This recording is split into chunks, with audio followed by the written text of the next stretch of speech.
Paz e graça do Senhor Jesus a todos. Sejam muito bem-vindos ao canal da EBD da Assembleia de Deus Madureira de São Miguel do Araguaia, em Goiás.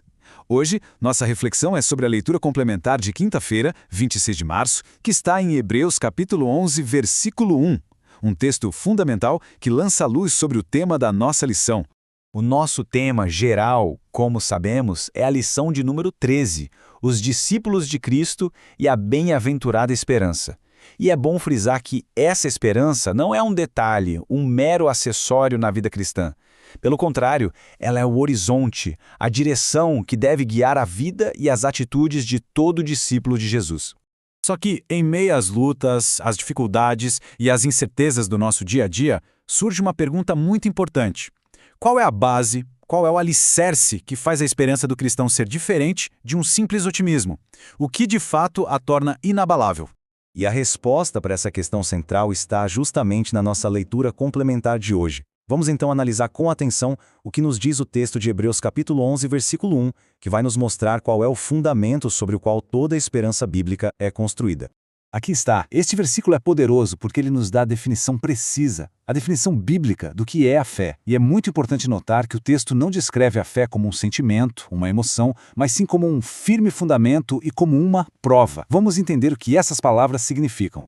A primeira expressão firme fundamento vem da palavra grega hipostasis. Isso é muito interessante. Não se trata de um desejo vago. A palavra aponta para uma substância real, uma garantia, quase como um título de propriedade de algo que já é nosso, mesmo que a gente ainda não tenha tomado posse. Ou seja, a fé da substância, da realidade para aquilo que esperamos. A segunda palavra-chave é prova. No grego, elenkos. Esse termo significa uma evidência que convence, uma demonstração que não deixa espaço para dúvidas. A fé, então, funciona como uma capacidade espiritual que nos dá certeza da existência de realidades que os nossos olhos físicos simplesmente não conseguem enxergar. Juntando tudo isso, a gente compreende que a fé bíblica não tem nada a ver com uma emoção que vai e vem, que depende das circunstâncias. Não. É uma convicção firme, uma certeza espiritual que não nasce dentro de nós, mas que se apoia em algo externo e que não muda, o caráter e a palavra de um Deus que é totalmente fiel. E como nos lembra muito bem o pastor Israel Maia neste comentário, a nossa fé se apoia exatamente nessa verdade. Nós cremos não porque sentimos vontade de crer, mas porque nós sabemos em quem temos crido.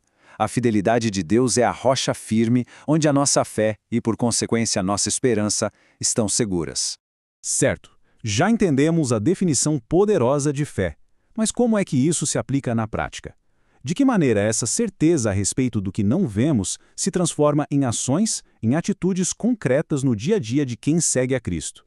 Uma fé genuína, essa que serve de alicerce para a esperança, nunca é passiva. Ela sempre se manifesta de formas bem práticas. É ela que nos motiva a buscar a santificação, que gera estabilidade no meio das provas, que produz uma alegria verdadeira na caminhada e que nos impulsiona a servir a Deus com fidelidade.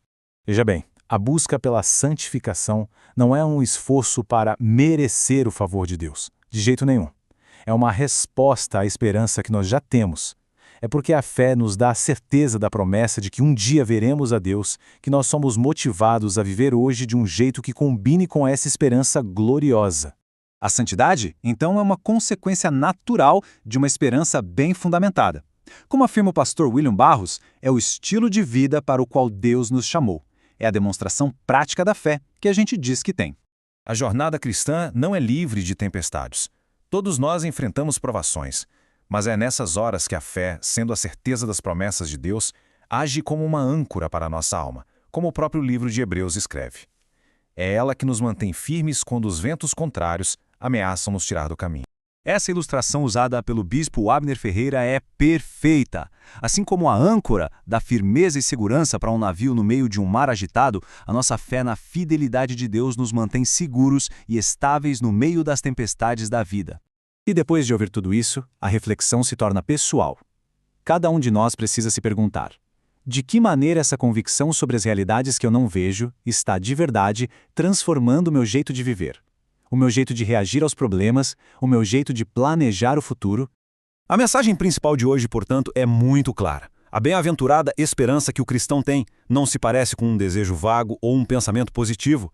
É uma certeza absoluta, porque o seu fundamento não são as circunstâncias que mudam a todo tempo, mas sim a fé, que, por sua vez, está firmada na palavra de Deus, que não muda nunca. E nós terminamos com uma pergunta para um autoexame. À luz de Hebreus 11, versículo 1, será que a nossa esperança está mesmo construída sobre este firme fundamento? Sobre esta prova das coisas que não se veem? É preciso lembrar, a solidez da nossa esperança é sempre proporcional à solidez da nossa fé. Que a graça e a paz do Senhor Jesus seja com todos vocês.